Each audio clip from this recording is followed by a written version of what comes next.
पिछले कुछ हफ्ते स्टॉक मार्केट में निवेश करने वालों के लिए बहुत ही अच्छे रहे हैं। मार्केट्स इतनी तेजी से बढ़ रहे हैं कि अब वो एक रिकॉर्ड स्तर पार कर चुकी हैं। सेंसेक्स की बात करें तो 800 से ज्यादा पॉइंट से ऊपर है सेंसेक्स आज की तारीख में, और वो करीब 64,700 के अराउंड ट्रेड कर रहा था। निफ्टी की बात करें, जो निफ्टी 50 इंडेक्स है, वो 200 पॉइंट से ऊपर बढ़ा है आज, और वो 19,000 से ऊपर तक ट्रेड कर रहा था। सेंसेक्स और निफ्टी अगर दोनों की बात करें कि पूरा ये साल बहुत अच्छा रहा है स्टॉक मार्केट में इन्वेस्ट करने वालों के लिए, क्योंकि दोनों सेंसेक्स और निफ्टी इस साल 5% से ज्यादा बढ़े हैं। पिछले साल आप सबको याद होगा कि रशिया यूक्रेन का वॉर था, जिसकी वजह से बहुत कंट्रीज में इन्फ्लेशन हो रहा था, इंटरेस्ट रेट हाइक्स हो रही थी, उसकी वजह से मार्केट्स बहुत सारी कंट्रीज में गिर रही थी।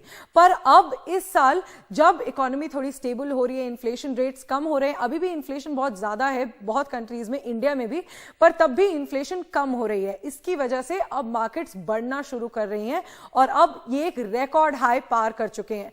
अब कौन से स्टॉक्स हैं जो सबसे ज्यादा बढ़ रहे हैं? आज की जो रैली थी मार्केट्स में, वो आईटी और ऑटो स्टॉक्स की वजह से थी। तो जो इंफॉर्मेशन टेक्नोलॉजी और ऑटो के स्टॉक्स हैं, वो सबसे ज्यादा बढ़े थे। एक और जो कारण है, जैसा कि मैंने कहा कि इन्फ्लेशन बहुत कंट्रीज में गिर रही है, इंटरेस्ट रेट्स उतना तेजी से नहीं बढ़ रहे हैं जितना वो पिछले साल बढ़ रहे थे, इसीलिए ग्लोबल मार्केट्स जैसे European markets, Japanese markets, US markets, ये भी बढ़ रही हैं धीरे धीरे, ये भी गेन कर रही हैं। तो इसलिए इंडियन मार्केट्स भी बहुत तरह से इन्हीं मार्केट्स को फॉलो करती हैं, अपनी ग्लोबल पीयर्स को फॉलो करती हैं, इसलिए इंडियन मार्केट्स भी बढ़ रही हैं। अगर हम रुपए की बात करें तो पिछले साल रुपया हर रोज हर हफ्ते एक नया लो हिट कर रहा था, गिरता ही जा रहा था, पर अब रुपए की वैल्यू भी बढ़ रही है। रुपया 2 पैसे से बड़ा है डॉलर के अगेंस्ट, और अब अगर आपको $1 खरीदना है उसके लिए आपको 82 रुपीज देने पड़ेंगे।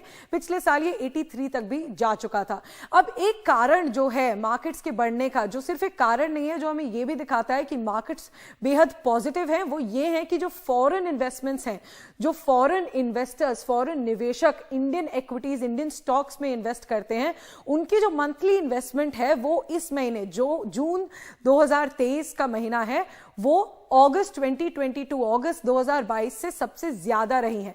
फॉरेन पोर्टफोलियो इन्वेस्टमेंट्स यानी इंडियन इक्विटीज में जो फॉरेन इन्वेस्टर्स का इन्वेस्टमेंट है, वो 47,000 करोड़ रुपीस से ज्यादा है सिर्फ जून के महीने में।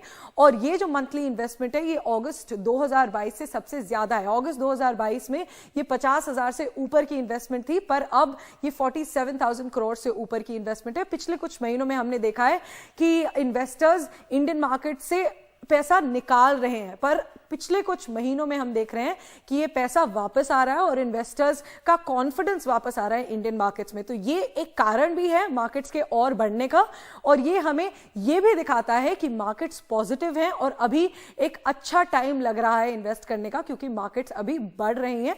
तो जो इन्वेस्ट ऑलरेडी कर चुके हैं उनका पैसा अभी बढ़ रहा है।